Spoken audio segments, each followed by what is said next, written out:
श्रीमद् भगवद गीता 9वां अध्याय भाग 1। मेरे द्वारा बीच में ही प्रश्न करने से आपने जो बात कही उनको मैंने सुन लिया। मेरे द्वारा प्रश्न करने से पहले आप और क्या कहना चाहते थे भगवान, कृपया बताइए। तब भगवान श्री कृष्ण बोले, भैया, मैं पहले विज्ञान सहित ज्ञान की बात कर रहा था। वही अत्यंत गोपनीय विज्ञान सहित ज्ञान, दोष दृष्टि रहित तेरे लिए मैं फिर कहूँगा, जिसको जानकर तू जन्म मरण रूप संसार से मुक्त हो जाएगा। वह विज्ञान सहित ज्ञान तो बड़ा कठिन होगा। नहीं, वह विज्ञान सहित ज्ञान संपूर्ण विद्याओं का राजा, संपूर्ण गोपनिकाओं का राजा, अति पवित्र, अति उत्तम, प्रत्यक्ष फल वाला, धर्ममय और अविनाशी है तथा करने में, काम में लाने में बहुत ही सुगम है।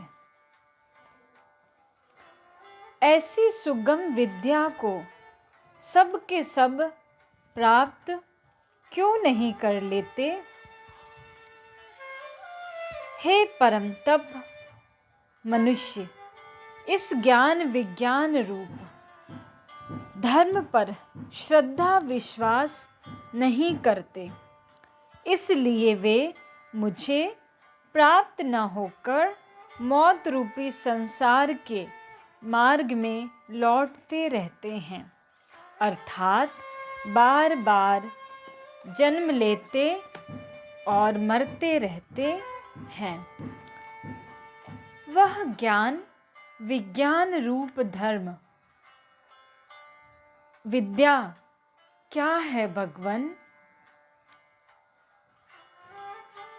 मैं अव्यक्त रूप से संपूर्ण प्राणियों में हूँ और संपूर्ण प्राणी मुझ में है तथा मैं संपूर्ण प्राणियों में नहीं हूँ और संपूर्ण प्राणी मुझ में नहीं है, अर्थात जहाँ प्राणियों की स्वतंत्र सत्ता मानी जाए वहाँ तो सब प्राणियों में मैं हूँ और सब प्राणी मुझ में है, परंतु जहाँ प्राणियों की स्वतंत्र सत्ता न मानी जाए वहाँ मैं प्राणियों में नहीं हूँ और प्राणी भी मुझ में नहीं है, किंतु सब कुछ मैं ही मैं हूँ।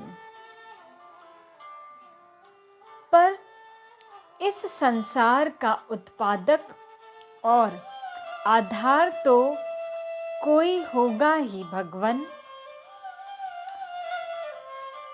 भैया,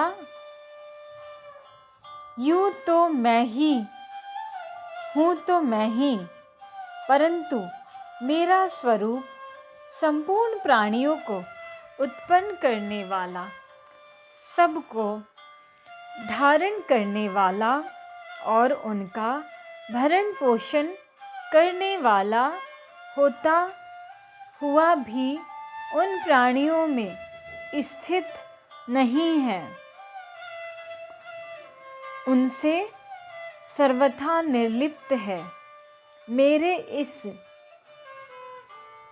ईश्वर संबंधी योग को समझ, तो फिर वे प्राणी आप में किस प्रकार स्थित हैं? जैसे सब जगह विचरने वाली महान वायु निरंतर आकाश में ही स्थित रहती है, ऐसे ही सब प्राणी मुझ में ही स्थित रहते हैं, ऐसा मान। फिर तो वे प्राणी मुक्त हो जाते होंगे, नहीं कुंती नंदन? प्रकृति के साथ संबंध रखने वाले वे प्राणी महाप्रलय में मेरी प्रकृति में लीन हो जाते हैं और महासर्ग के आरंभ में मैं फिर उनकी रचना कर देता हूँ। आप उनकी रचना कब तक करते रहेंगे प्रभु? जब तक वे अपनी प्रकृति स्वभाव के परवश रहते हैं, तब तक मैं अपनी प्रकृति को वश में करके उनकी बार बार रचना करता रहता हूँ। जब आप उनकी बार बार रचना करते हैं, तब आपका उनकी रचना रूप कर्मों के साथ संबंध रहता होगा भगवन। नहीं धनंजय, मैं उन कर्मों में आसक्ति रहित और उदासीन की तरह सर्वथा निर्लिप्त रहता हूँ, इसलिए वे कर्म मुझे नहीं बांधते। तो फिर आप सृष्टि की रचना किस तरह से करते हैं? वास्तव में तो प्रकृति ही मेरी अद्य क्षमता में अर्थात मुझसे सत्ता स्फूर्ति पाकर संपूर्ण चर अचर प्राणियों की रचना करती है।